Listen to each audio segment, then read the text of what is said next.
without further ado, I will turn it over to Trey while I get his presentation set up. What's up, guys? I'm Trey Canard. Actually a former on-track student, possibly even a future on-track student. Yeah, so I'm excited to share a little bit about myself today, and hope you guys are all surviving lockdown, quarantine, whatever we're calling this thing.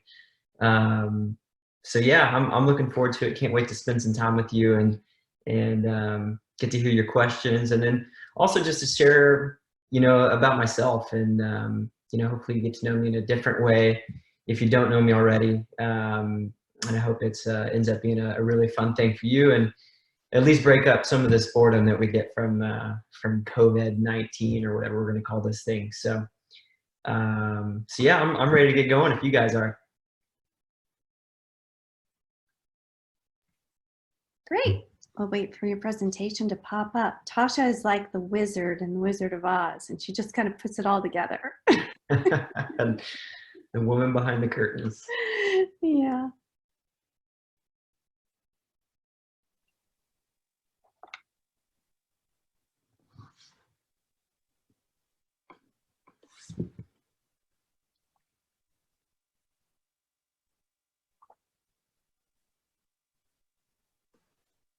All right, can you guys see it? Ready? Okay, here we go. Yeah, so this is me. Yeah. I've ran into a couple times in the last. Do I need the headset? Yeah, so I've ran into a couple times this last couple years. A lot of the younger kids didn't really get to see me race. Like, I went to a couple camps and people didn't know who I was. So if you don't know me, that's me. That's me in 2016. Raced 12 years professionally, and loved it. Number 41, and yeah, had some fun. So excited to share a little bit more of that story with you today. You can go ahead and go to the next. Yeah, so here's me. This is my wife Hannah with me. We're out at the track, and then just so you get to know a little bit more about me and my family. This is our dog Frankie. He's our little fur baby. We love him.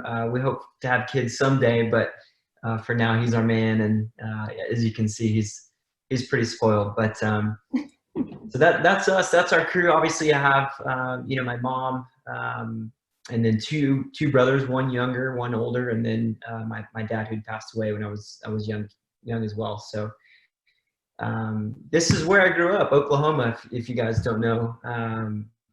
Western Oklahoma. There's not much going on out there.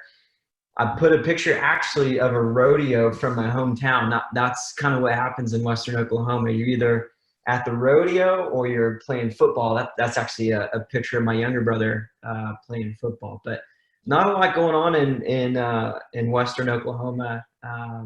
So you kind of did one of two things. You're either part of the rodeo, you're playing football, or once you got into kind of a working age, it's like oil field or kind of doing small town stuff. So I was super grateful. My parents owned a motorcycle dealership, and so that's kind of how I really got my roots in racing, was through my family. It was kind of our family passion, and something that we did. I'm sure, like a lot of you guys, we went to the races on the weekends. We all loved racing, and being that my parents owned a motorcycle dealership, that was kind of what we did. That was our fun thing. So it started real young for me. I've got a little video to show you. This is me. I don't even know how old I was, but I think I'm wearing like maybe my dad or my brother's gloves, and this is me, man. This is from the very beginning.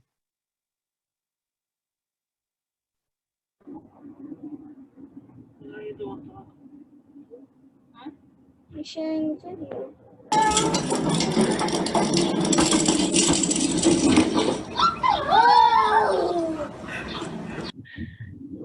Yeah, so as you can see, man, I love that. It was like straight away, man. That was what I wanted to do, the things I wanted to do. And as you can see, I had a sweet mullet too, so that was pretty sweet.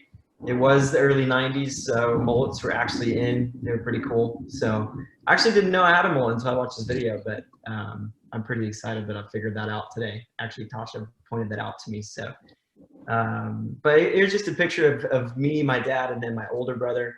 And then below that is my younger brother, who's just hanging out on one of my bikes when I was riding the 85 class. And just, this was just to show you that, like I'm sure like a lot of you that are in this sport, it really starts from the family, and it's something that we really enjoy together. And I'm super grateful that I got to experience that with my family, and you get to share a lot of time. So I hope you guys get to enjoy that as well. Yeah, so in 2003, my dad, he was working on my track. I was 12 years old, and we were working on it together, and he had an accident, and so actually lost his life. So I lost my dad when I was 12 years old. And it was a very difficult time for me and my family. And it still is, loss I don't think ever gets easy. It gets easier, I think, but it's always a part of your story. And I think it's important as we tell our own stories that we share the difficult parts of it, so that people can relate and recognize what you have been through, who you are, and what really makes you who you are. So this was definitely a big part of my life, and I think something that really kind of shaped and formed me in a big way, because I think this is when racing really kind of came into my life, and maybe even a bigger way, because I really needed an outlet. I don't know, a lot of you kids are young, but an outlet's just somewhere you can go and you can put your energy in. Whenever you're having a bad day, you can just go and ride your motorcycle or ride your bicycle or whatever your outlet is. And this motocross was this outlet for me. And I think it really helped me kind of grow and shape and form. And, I think a lot of amazing people were around me that allowed me to continue to do this.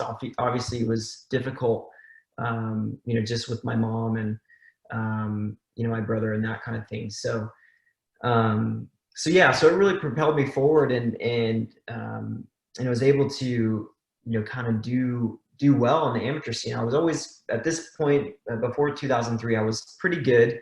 But 05, 04, 05, 06 is really when I started to do really well.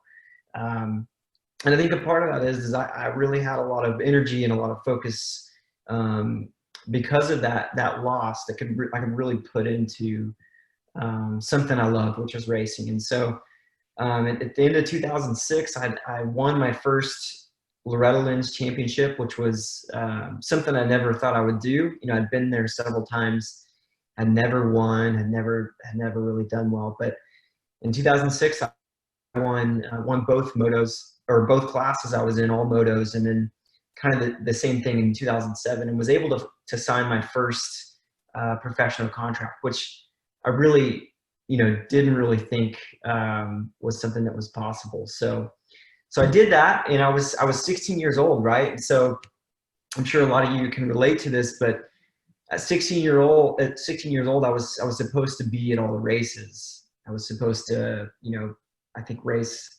We raced nearly 30 times a year. You're required to be at signings, and so school was going to be very difficult for me. I think I was in the 10th grade at the time, and we're just trying to find solutions. How am I going to do this? I don't want to just quit school. I don't want to just stop. And so we searched for a lot of solutions, and we got with actually Andrea on track and able to get my high school diploma when I was 16 years old, which was huge. But as you can see, I got it right next to my wife's college diploma, which maybe that's not quite in the right place. But man, I felt pretty special about it, because I think this is a big deal for me anyway, because a lot of my friends that were in the same boat as me, they either just quit school or they didn't even try to pursue anything like this. And so this was a really good accomplishment for me, and something I'm really grateful for.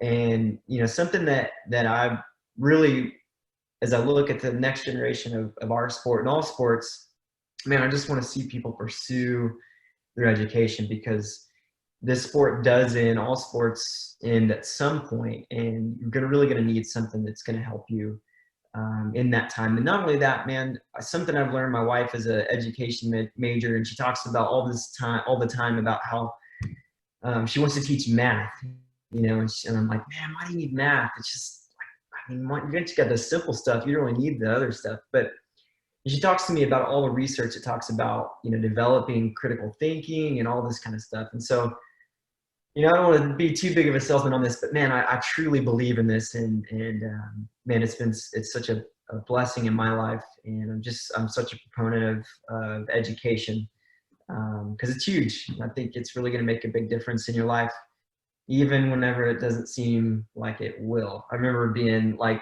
5th, 6th grade and just wanting to go ride, and things that I wanted to do in school was not one of those things, but I'm so grateful that I got to this point now, and I think about even going back to school at this point. So, I ended up racing professionally, which was a dream come true. You know, like I really didn't think I was able to do that.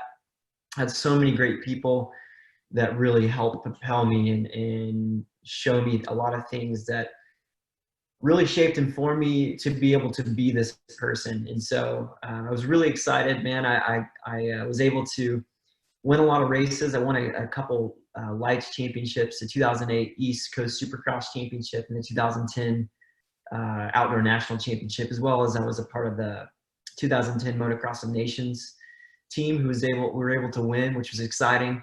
I think that was probably a highlight of my whole career. Just being on the stand and hearing the national anthem, and you know, wearing the gear. I always thought that was super cool to be a part of. But super exciting stuff, man. I'm super grateful for it, and was even able to get into the 450 class in 2011, which, man, I just really I didn't have any idea that could be something I could do, and actually won 3 races my rookie season, which I just thought, man, that could never happen. And then 2011, at the end of 2011, actually, I broke my femur. I think it was in maybe April. And then came back from that, and then I broke my femur again. And then I came back from that, and I broke my collarbone. And then I came back from that, and I got landed on, as you can see in the picture to the left there. All that happened within about, you know, 6 months, and 6 to 8 months, and man, it was really challenging, and it was a major setback for me in several different ways. And but I really think when I look at that time in my life, as you can see, there's my brother with me. There's the first day I got out of the hospital in my sweet little turtle shell. This time in my life was when I look back on it, was a huge blessing. It really helped shape me. I mean, in 2012, I had like eight months to get better, get healthy before I could really start training and riding. I ended up wanting to use that time for something that was kind of more about other people, not so much about me. And that's when I met my wife, actually. So just a really special time in my life, that year, 2012, to meet someone that I love so much. And then, you know, I really think that it helped shift my perspective and help me see things, you know, from a totally different viewpoint. Like right now, you know, these are, you know, pretty difficult times in a lot of ways, but I think it can really help shift our focus and help us see things through a different lens, which I think is really helpful sometimes. And then, you know, ultimately that year really kind of helped me propel me to the next 5 years of my career. And I was able to do that in a really good way. And the picture on the left is actually my first race back. So I broke the injury that happened is I broke T10, 11, and 12 in my back. I had to fuse it. So it was about a year of recovery. It was a really difficult time. I didn't know if I could come back. I was really scared about it. And that race right there, where I'm kind of giving Davey Millsaps a hug, I led a lot of the race. He passed me in the last lap. But, man, I think this is one of the proudest moments of my career, because I really didn't know if I could come back. I really didn't know if I could do this again. And to come back and to do it well was so special to me. And then to be able to come back and win several races, do really well in some championships and be a part of that was really cool. And then in 2007, I had some injuries kind of piling up just from over the years. And, I just thought, man, it's kind of time to be done. That the concussion thing was, kind of coming to the surface. There's a lot of, research about CTE and things like that. And I just had a lot of concussions, and I had some things that were really tough for me to continue to go push myself. So I decided to call it quits. But man, I'm so grateful for the career I did have. I mean, just to be able to do something you love and something you appreciate and something that you enjoy is a true blessing. So that ended for me, and I didn't really know what to do at all. I really was really confused. This is all that I'd done my entire life, and so to start something new was really scary. I was really scared about that. But one thing that I was really passionate about, and I'm still really passionate about, was track safety, rider safety. And so I started something called Racing Standard. And Racing Standard was rider advocacy to help with track design and rider safety in Supercross. And I knew this was going to be a huge challenge for me. I really didn't think that it was going to be able to go through, which it really saw its challenges. But to be able to, see something that I dreamed of again and then try to pursue it. And I was actually able to work one race with it, which was a huge honor. There's still talk about it and things going on, but ultimately kind of ended up kind of going a different route. And just a really, like I said, kind of a confusing time. And I think when I talk to other athletes, it ends up being a pretty tough time to stop doing what you've done for so long. And so one thing that was really cool for me is I had a great relationship with Honda for a really long time. And they actually offered me the position to be a test rider and kind of a coach at the races. And so that's kind of what I stepped into, and something that I've been doing for the last 2 years now. I really enjoy it. The picture on the right there is me working with the team, and then Justin Britton, one of our riders from this year. So it's kind of cool for me to think about. It is really scary to think about what's after racing. Because a lot of you, I'm sure, that racing is kind of all you know. And so for me to kind of get on the other side of this and to see that there's more to life than racing, and then also to be able to find a lot of joy and a lot of passion in things that are outside of just myself racing have been just a tremendous blessing for me. So you can go to the next slide.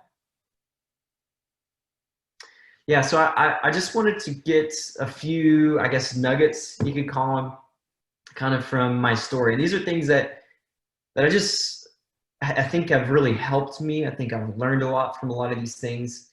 And they're things that I really feel passionate about sharing with everyone, because I think really they apply not just to racing, not just to school, not just to work, but to everything you do in life. And the first thing that is really, I feel really passionate about is finding joy in whatever you're doing. And I think this is huge, right? Because, when you go to work every day or do something every day and you find joy in it, you've heard the old saying, do something you enjoy and you never work a day in your life. And I believe that's so true. Riding was tough. Sometimes testing is tough for me. Doing my Racing Standard project was tough. But it was something that I found a lot of joy in, and I really enjoyed doing. And I think that made it all worthwhile. And the next thing that I think is huge to me personally, I think this can really be a big difference maker, and that's incorporate purpose into whatever you're doing. So for me, what this looked like for me was, I was very vocal and very passionate about my faith. And, I kind of weaved that into whatever I was doing. And this gave me a ton of opportunities to speak and to, just kind of be a leader in this area, and also just be able to share my life, my walk, my faith with people. And then to weave that into racing was something that's still just, even to this day, is something that is so special to me. And I think you can do this any way, even if you don't have any type of faith, you can weave purpose into whatever you do. And basically what I mean by that is finding something bigger than yourself to really to do and to enjoy, and to put that into what your passion is, whether that's writing, whether that's taking out the trash, whatever it is, finding some kind of bigger purpose in yourself. The next thing, which has been just huge in my life, man, I think, when a lot of people talk about my career, they talk about injuries, they talk about difficulties and that kind of thing. And certainly I've had a lot of difficult things in my life, but, everyone kind of has difficult things in their lives. And I think we have a couple options when we face difficulty, and one, we can either let it kind of really bring us down, or we can really use it. And so I've got this quote. It's one of my favorite quotes. It's by a guy named Bill Gates. If you don't know who Bill Gates is, he's kind of the founder of Microsoft Computers, just a wizard of a guy. He's mega rich. But I just thought, man, this is a great quote. He says, "Success is a lousy teacher. It seduces smart people into thinking they can't lose." And basically what I gather from that is, man, nothing can teach you a lesson like difficulty in your life. Nothing can really help you kind of understand what you want to do, clarify what you want to do, and really help you understand who you are and what you want to be about. And that's certainly been the case in my life. Every time I've had some kind of difficulty, it's really taught me a lot, and kind of go to this next point, has kept things in perspective for me. So I really just want to encourage you guys that whenever you're facing some sort of trial, man, really lean into that, and don't try your best to have a growth mindset into thinking that, this isn't just about me not doing as well as I want to do. It's not about me not measuring up. This is about me being able to take this and learn something from it and come out the other side way better, and to be able to apply that to the rest of my life. One thing that I think is really important to me as well is that your character will outlive your racing career, or whatever career you have. And by character, I mean, some of you may have heard this, but character is what you do when no one's looking, right? So the things that you do that make up you, that you don't do to impress anybody, you don't try to act a certain way. This is just who you are. And I think, if you focus on having a strong character, a generous character, a genuine character, I think that's going to take you far beyond anything that you can do career-wise, help you with your relationships, and just so much in life will reflect your character and who you are. And that's certainly been the story for me, like this opportunity with Honda. I don't really know that I would have had this chance had I had not been able to kind of be around these people and show them who I was, and just being able to reflect my beliefs and just showing up on time and being ready for work, and having a good attitude. That stuff goes way beyond racing and just career in general. So I guess the best thing is just try to think about that. What do I want to reflect when no one else is watching me, when no one else is trying to see anything about me? What can I reflect? What do I truly, genuinely want to be? And so the last thing that I want to tell you is that everybody has a story to tell. I think that, a lot of times we look to athletes, we look to people that have done really cool things, and yeah, they've got a really cool story, and you really want to hear about what got them there. But each person, I think, on this Zoom call, each person in life has a really unique, powerful story to tell. And so I just want to encourage you guys to tell that story, because when you share your life in that way, it really gives people a chance to know you. It can help you be vulnerable, and take a lot of courage in that. And I think when we're vulnerable in this way, people can get to know us in such a powerful way, and they can relate to us in a powerful way too. So, so yeah, I just want to encourage you to do that, and every opportunity that you do have to tell your story, definitely do it.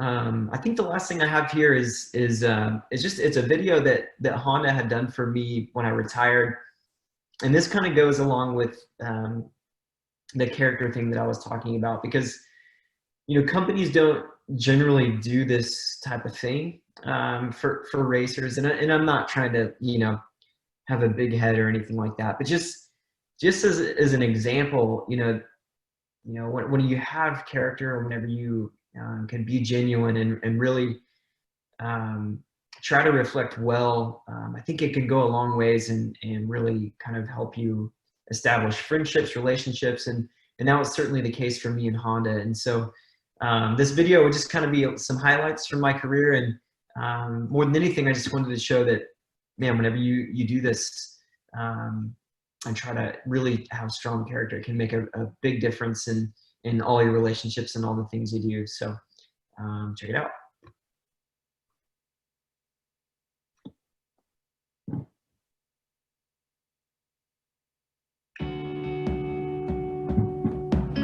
I'm just gonna give it everything I've got, just give it 200%. And everyone's got 2 hands, 2 feet, and a heartbeat. We're all the same. It's putting someone up on a pedestal is kind of, I don't know, it's not for me. I'm just gonna go give it my all every time I'm out there and not leave anything on the track. And we'll see how the season goes. Trey Canard wins the heat, wins the main in his first appearance on a Supercross race. I don't even know what to say right now. I know it's a long series, but I'm going to cherish tonight, and I'd like to repeat, but I'm just going to keep doing it the best I can, and hopefully it turns out good. Here comes Canard. He's not giving up on this championship to the inside. He can't. He's got to give it everything he's got. Oh, he is just second place. Here he comes. Oh, there's contact. Oh, there's no. And Trey Canard and all that hard work pays off. He goes under. He's one set of 2008. He wins the Supercross Lights East Coast Championship. Out of the lead over the triple. Walker makes the triple into a double. Here they go on the other side of the stadium. The final turn. Here they go. Who's going to get the win here in Salt Lake City? Trey Canard gets his first win of 2009 as he lights the candles in Salt Lake. Trey Canard on July 4th fights his way through the French, the South African, the Europeans, and is going to end up the overall winner here at Redbud. And look at the feeling of euphoria for Trey Canard finally getting that win. Comes from 57 points down in the series to win the championship. Unreal. Congratulations to the Geico Power Sports Honda team. On his feet here in Reliance Stadium. To the checkers. Here they come. Trey Canard has done it. He lights the candles as he wins his first ever Monster Energy AMA Supercontinent by a World Championship event. Reed squares him up. We've got a new leader in Jacksonville. Contact. Canard fights back. Trey Canard. He's going to do it. His second win of 2011. Trey Canard wins here in Jacksonville. Here comes Trey. Working inside. Couldn't get it done. He's getting close, man. All over. Uh-oh. Here comes Canard. He makes the move up the inside. Who's going to hit the corner? Canard goes sideways. That was awesome. Trey Canard. That is a great race. Completely thankful to be here tonight. I look back a year ago and just can't imagine this, and As Canard now putting the pressure on your leader, Chad Reed. A week ago, Canard came out of the sky and landed on Reed's back. Reed cuts across. Here's Canard. And we swap the lead again here in the Checker Flag. Trey Canard is a winner once again with Monster Energy Supercross. I just going to say I'm so thankful. I mean, it's been a long road, and you always start to doubt. And an outdoor win was nice, but I had to get this monkey off my back. This time of year really gets scary for me. I'm just so grateful to be alive, and so thankful for these Honda guys, man. They're working so hard, and hopefully they're getting the rewards.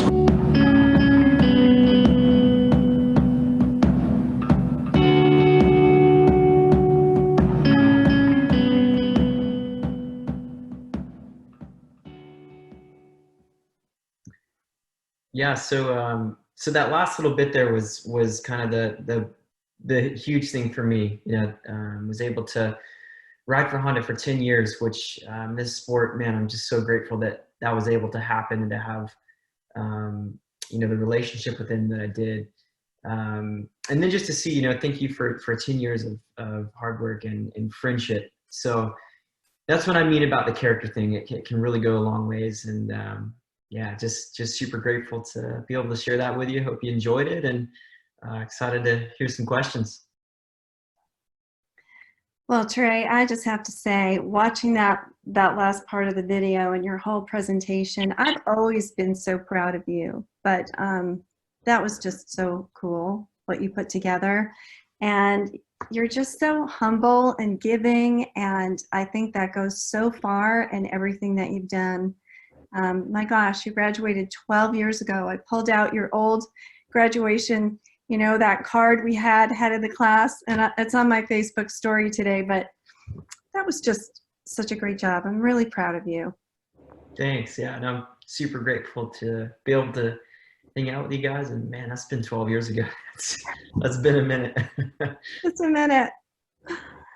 So yeah, I want to hear from our kids. I have to say, it's so neat to see some families and siblings sitting together and watching this. And I love that Trey said we all have a story, because we do.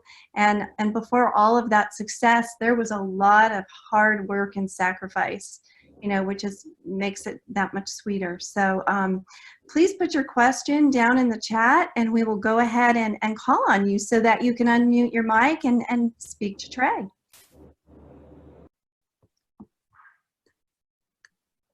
And Trey, while they're typing in the chat, I don't know if you're able to pull the chat up, but man, there are a lot of inspired people in the group right now. So thank you for sharing your story and being so inspiring and such a great person. Obviously, everyone has the same sentiment here. So thank you. Thanks a lot, guys. I appreciate it.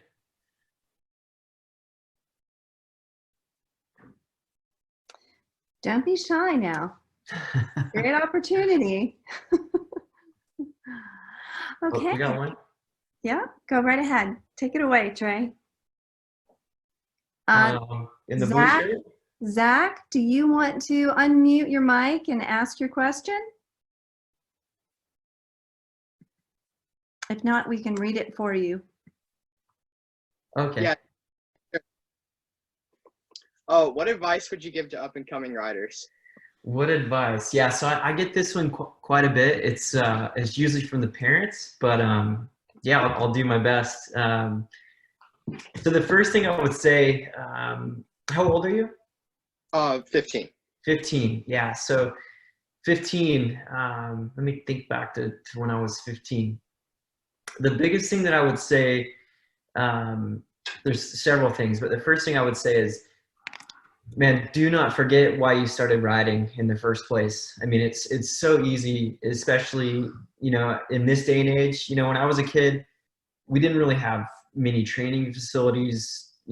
People weren't really doing that much constructive training. Our training was like,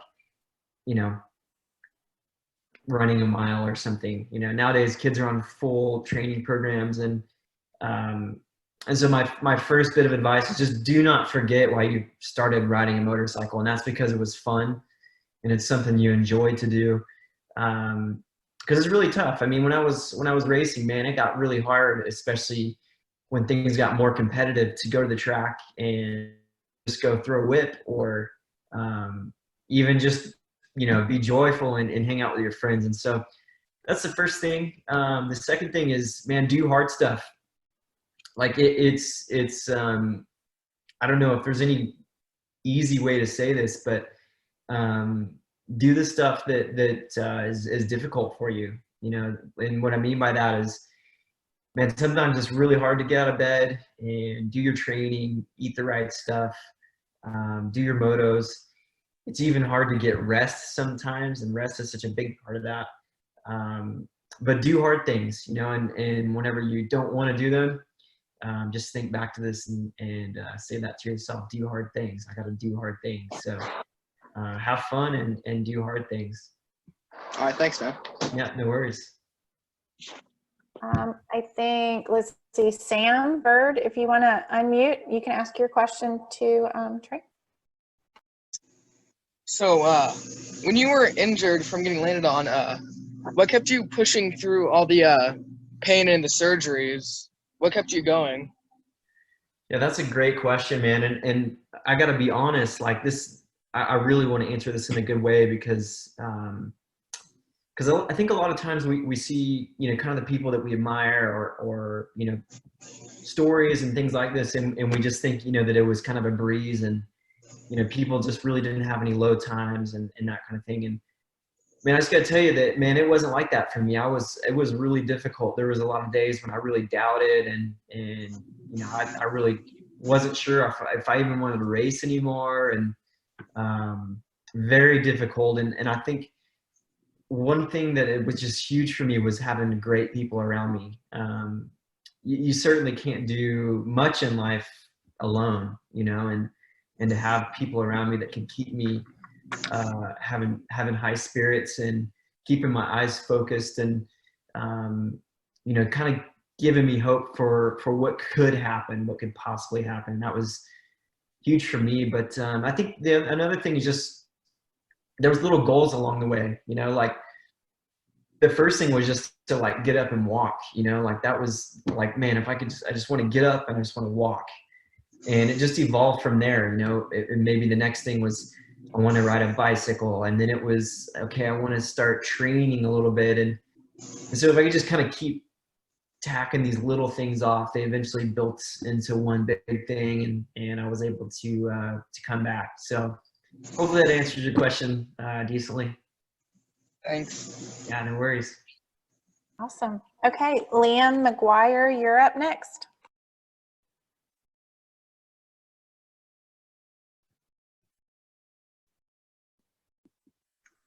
There we go. Worked on getting unmuted.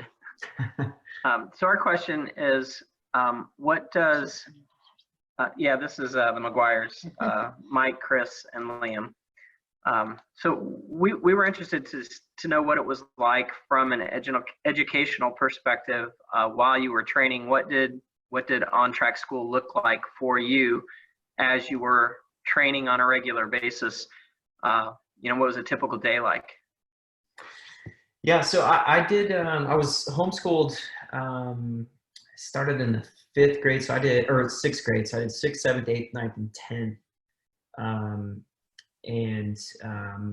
I think the best program for me, the best thing that worked out was doing school in the morning. Like, just because there's so much that can go throughout the day, and if you can just kind of make that your priority, I think that's huge. And really, in the grand scheme of things, when you think about, you know, actual riding time and training time, you really don't need like all that much. You know, when you think about it, even as a professional, even the top guys right now, they're probably riding on average maybe an hour of actual bike time a day, and then probably close to an hour of other type of activity.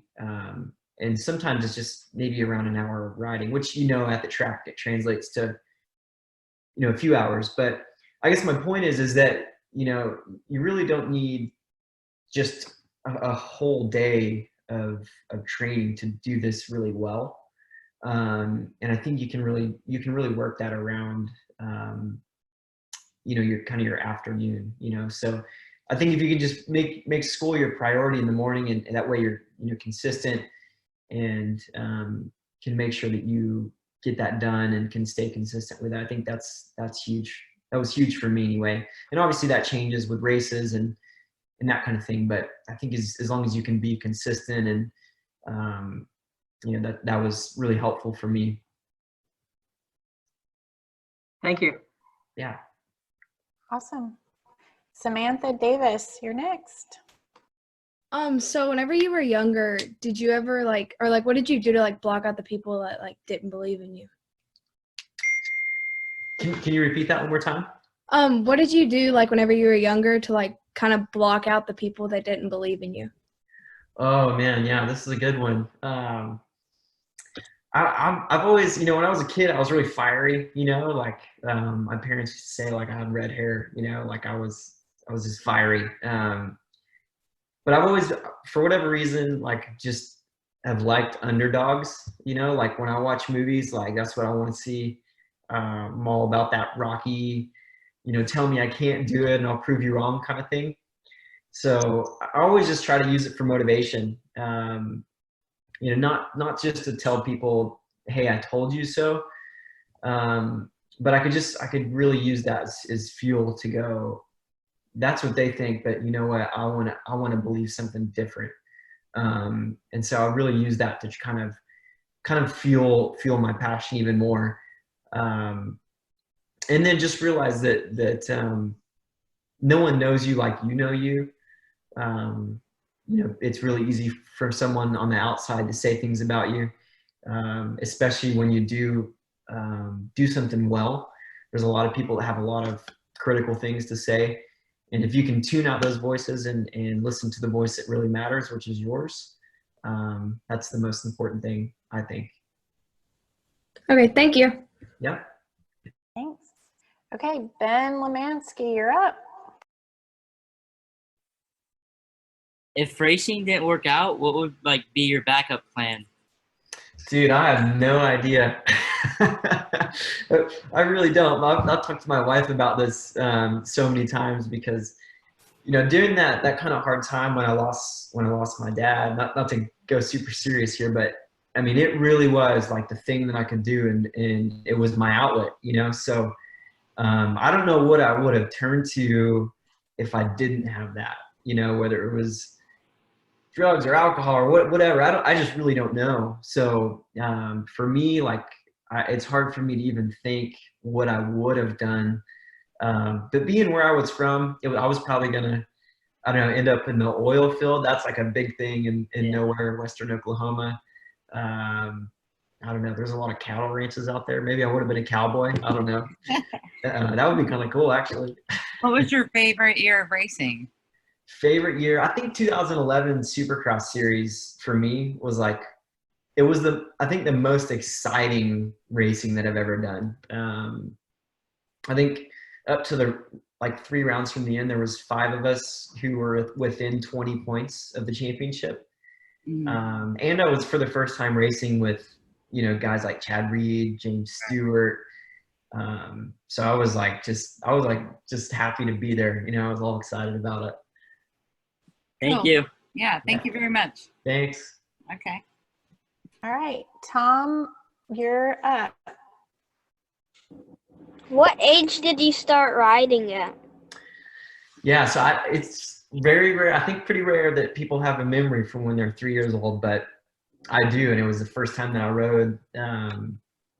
Obviously, you know, my parents owned a motorcycle dealership, so it just kind of happened naturally. They kind of just stuck me on 2 wheels, and there it was. But I remember I was 3 years old. My grandparents had a circle drive, and I remember like to this day like riding around that circle drive until my bike ran out of gas. So 3 years old. Thank you. Yeah. Okay, Danny is actually one of our new on-track coaches, so she's got a question for you. Cool.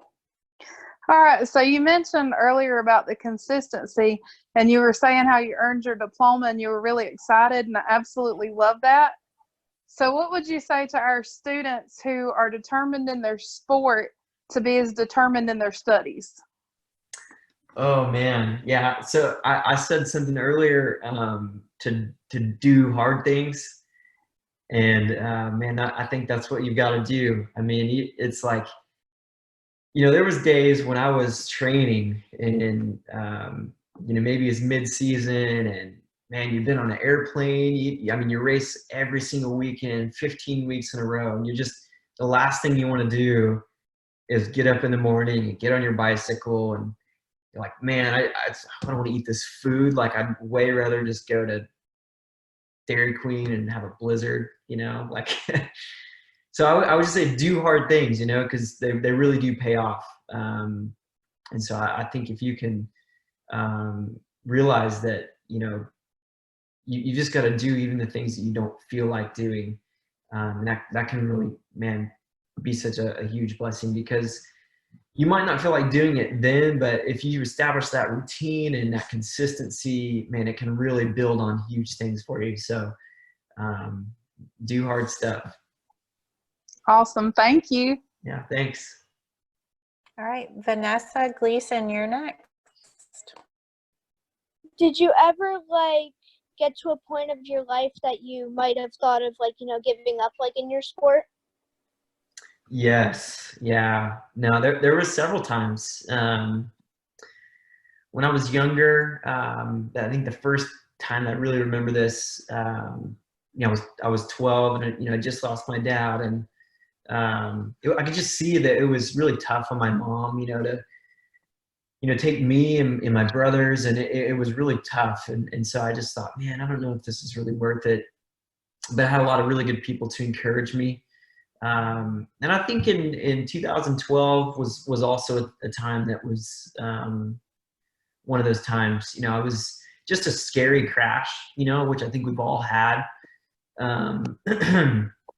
But yeah, that was one of the times. But one thing I would just encourage you with, and if this is ever a thought, maybe even if it is right now, but not all your thoughts are real. Not all your thoughts are true. I've thought a lot about myself that isn't exactly truth. They're just thoughts from time to time, and they can be changed with emotion and all kinds of situations. And so, stick to the things that are true about you, and there definitely is a time, I think, when it is time to not give up, but maybe move on to the next thing. But there were several times whenever I thought, man, maybe this isn't really worth it. But you know what? I'm so glad that I pushed through those times, because I really wouldn't have got to experience some of the things that I did. So, yeah, not all your thoughts are real. So I don't know if that makes sense or if that's helpful, but hopefully that is. Okay, thank you. Yeah. Okay, Madden Jones, you're up.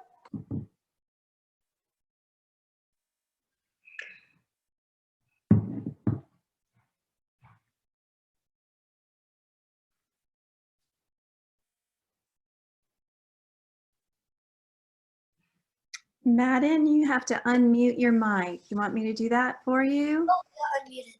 Oh, there you go. Let's hear your question. I was wondering do you remember when you trained with Shannon Niday? Yeah. No, I trained with Shannon. I think he was like my first coach. So when I was like 9 years old. Same here. Oh, really? Cool. Yeah. So Shannon, man, he taught me a lot.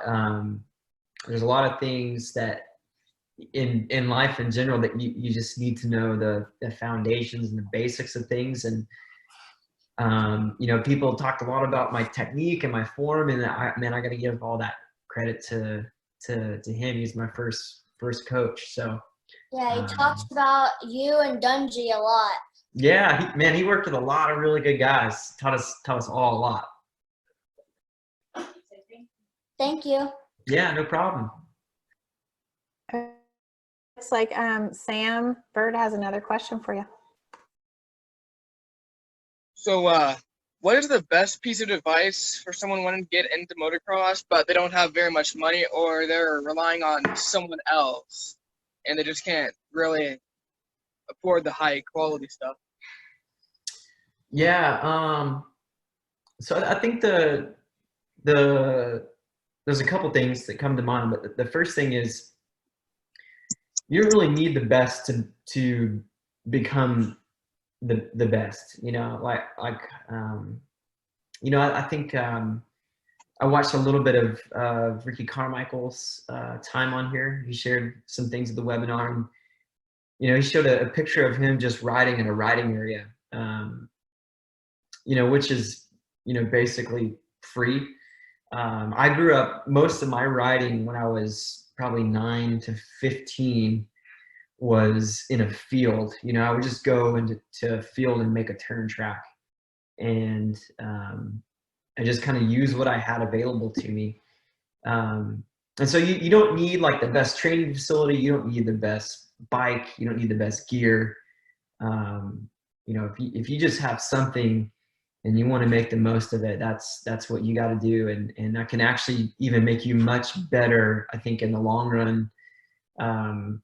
Because it really feeds kind of that hunger. Whenever you have everything given to you, it's really easy to just kind of take it for granted. But man, there was times when I was younger and I was like, man, I'm riding on this dusty, dry field. Like I'm not even really enjoying this. But man, I'm telling you, it was those times that really helped me when things got tough and other guys were, not so enthused about it. Those are the times when I can kind of push through and really help me.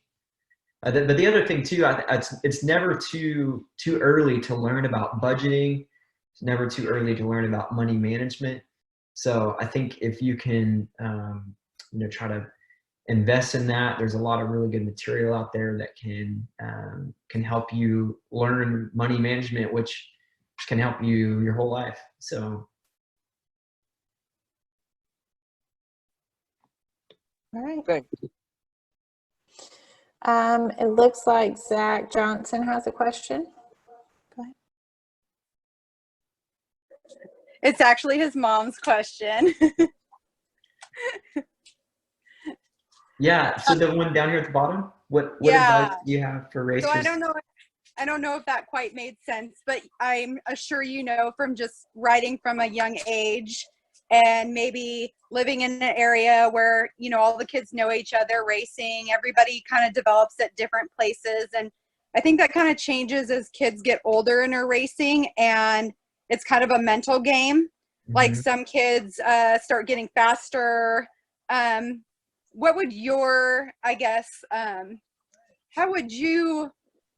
what advice would you have of how to, it's kind of goes along with your do the hard things. Yeah. Kind of keep going, but what would you have to add for that?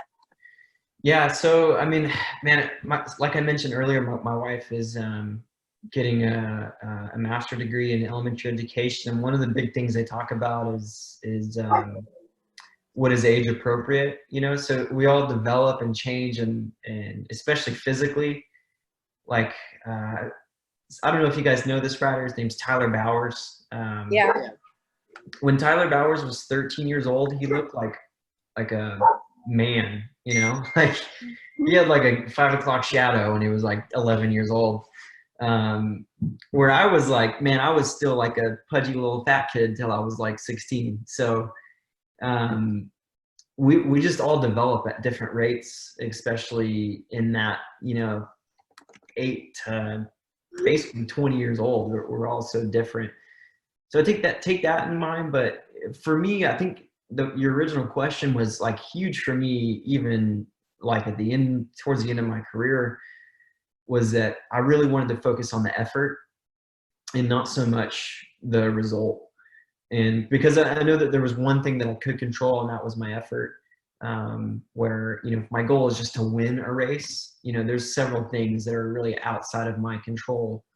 But I know if I do my very best, make that my goal, and other goals like it, like maybe I want to not crash, or maybe I don't want to, dab my foot, just things like that are more about your performance and what you can control yourself rather than being first place or winning this many championships or things like that. So I think that's something that was really helpful for me and really kind of took the pressure off me in certain situations. So I don't know if that's helpful, but hopefully so. Yeah, Yeah, thank thanks. you. Yep. Okay, looks like we might have 2 more questions, guys, and then we'll wrap it up for time constraints. So, Madden and your partner over there frantically raising your hands. You guys go ahead and ask your question, then Tom will let you close it out with your question.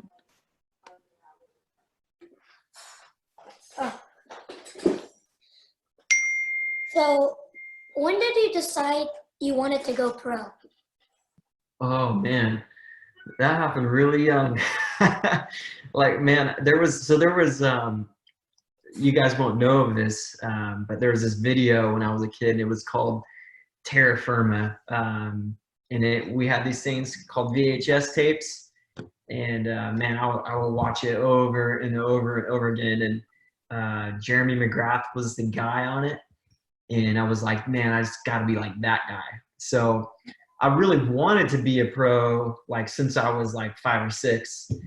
I didn't know that I could really do it, and I don't think I knew that until I was 15 or 16 years old. So, but man, that was my goal from the beginning, man. That's what I wanted to do.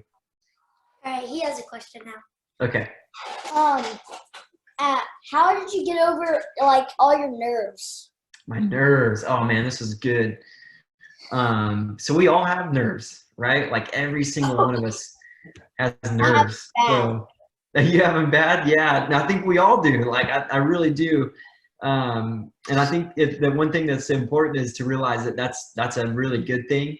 You know, when we have nerves, it means we really care about something, and we want to make sure that we do our best.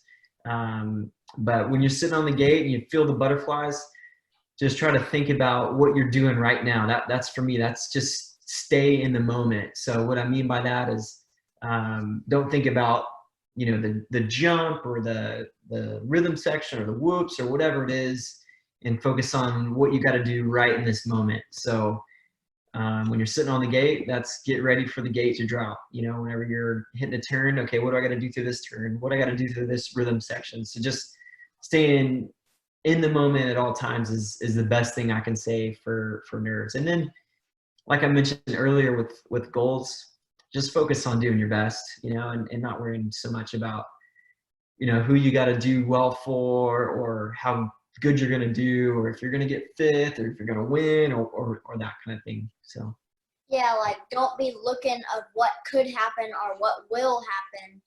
Be focused on what you're doing then. yep, exactly. Great, thank you. Thank Yeah, you. no worries.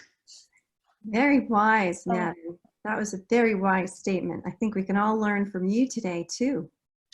Exactly.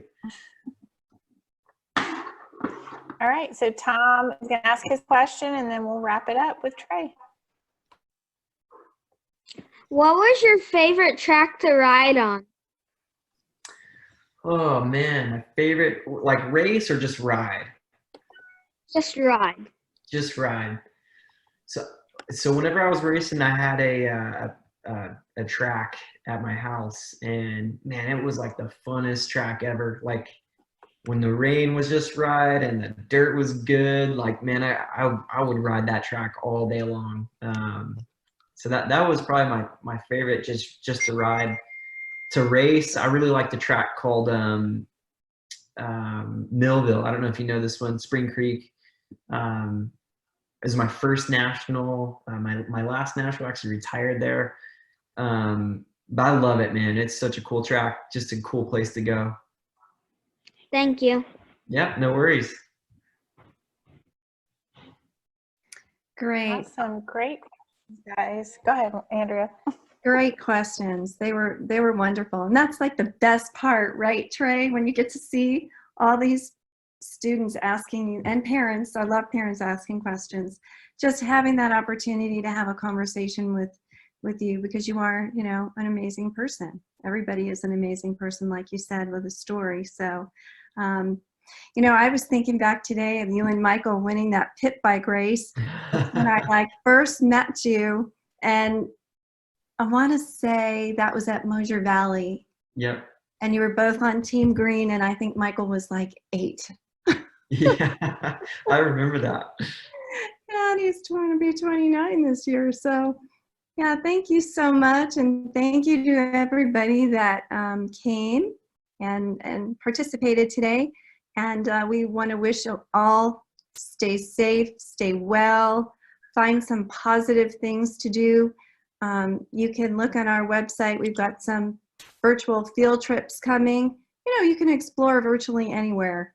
I know it gets old and it gets boring, but it's really, really important that we learn to do that. We're also having a Facebook Live tomorrow at 4 for anybody interested or know anybody, because there's so many people that don't have what you have right now in place. So we're just going to be offering some advice to families. So there's lots of things that families can do, and just participating in something like this, it's nice, right? It's good news, and we all can use some good news. So thank you again, Trey. Thank you, everybody. This will be on our website, and you can go back and, you know, take a look again. Thanks a lot, guys. I appreciate it. All right, Trey. Thanks. We'll talk soon. All right. Thanks, guys. Best of luck. Bye.